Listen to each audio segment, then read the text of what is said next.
Hello friends, welcome back to Thakur Education. आज के इस वीडियो में हम लोग पढ़ने वाले हैं मध्यकालीन बिहार का इतिहास।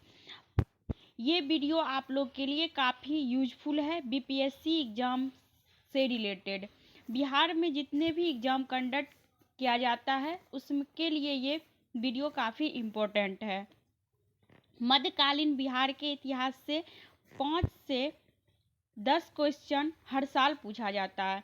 तो इसमें हम सिलेबस में क्या क्या पढ़ना है, तो इसमें 5 टॉपिक पढ़ना है। एक तुर्क शासन या बख्तियार खिलजी के बारे में, दूसरा कर्नाट वंश, तीसरा सल्तनत बिहार काल बिहार, चौथा अफगान शेरशाह सूरी, पांचवा मुगल काल का बिहार।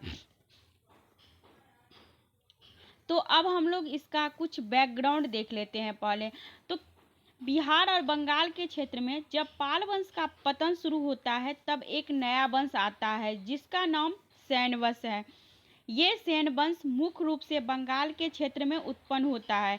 इसी समय बख्तियार खिलजी जो कुतुबुद्दीन ऐबक का दास था वो बिहार के क्षेत्र में आक्रमण करता है और बिहार को तहस नहस कर देता है और साथ ही साथ बंगाल को भी तहस नहस करने का प्रयास करता है। इसी क्रम में तुर्क शासन और का तुर्कों के द्वारा पहली बार बिहार में प्रवेश शुरू होता है जो कि बख्तियार खिलजी के नेतृत्व में होता है। उसी समय बिहार के क्षेत्र में एक नया वंश था जो एक क्षेत्रीय वंश था जिससे हम लोग कर्नाट वंश के नाम से जानते हैं। ये शासन कर रहा था। जब ये दोनों वंश समाप्त हो जाता है तब दिल्ली के क्षेत्र में सल्तनत काल का उदय होता है जो कि ऐबक के समय में शुरू होता है। उस ऐबक के बाद का जो दौर आता है और अलग अलग सल्तनत शासक आते हैं। इसी समय में बिहार और बंगाल के क्षेत्र में अफगानों का एक दौर शुरू होता है जिसमें शेरशाह सूरी जो है वो एक प्रमुख शासक बनकर उभर कर आता है। न केवल बिहार बंगाल के क्षेत्र में बल्कि वो दिल्ली पर जा करके मुगल सत्ता को हटा करके वो अपनी सत्ता स्थापित करने का प्रयास करता है और सफल भी होता है। जब शेरशाह सूरी पुनः समाप्त होता है और सूरी वंश का समाप्त हो जाता है और पुनः मुगल काल उभर कर आता है। अब हम लोग फर्स्ट टॉपिक के बारे में पढ़ने वाले हैं। उस टॉपिक का नाम है तुर्क शासन। बिहार में तुर्क सत्ता की स्थापना का वास्तविक श्रेय जो है वो बख्तियार खिलजी को दिया जाता है। सबसे पहली बार मुस्लिम शासन की नींव बिहार में बख्तियार खिलजी ही रखी थी। बख्तियार खिलजी कौन था?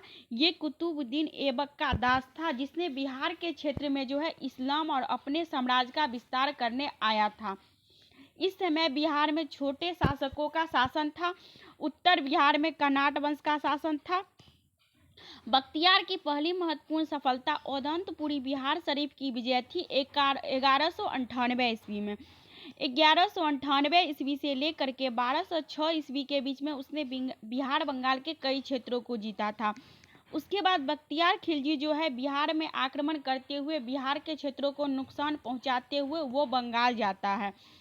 बंगाल जाने के क्रम में 1203-4 में नदिया जो बंगाल में है पर चढ़ाई की जो सेन वंश की राजधानी थी। इस समय सेन वंश के शासक जो थे वो लक्ष्मण सेन थे।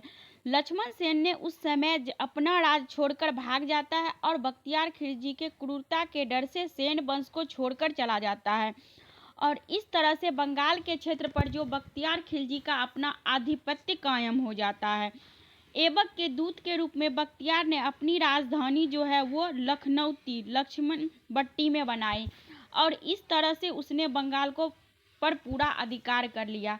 बख्तियार ने औदंतपुरी, नालंदा और विक्रमशिला विश्वविद्यालय को नष्ट कर दिया था। इसमें नालंदा विश्वविद्यालय में आग लगने की घटना काफ़ी महत्वपूर्ण है क्योंकि उसने नष्ट करने के क्रम में कहा जाता है कि उसने लाइब्रेरी में आग लगा दी थी। कई वर्षों तक वो आग बुझी नहीं, इतनी किताबें उन पुस्तकालय में थी। बख्तियार खिलजी की हत्या उसके ही एक अधिकारी अली मर्दान ने कर दिया। उसके शव को बिहार शरीफ के इमादपुर में दफनाया गया। Thank you.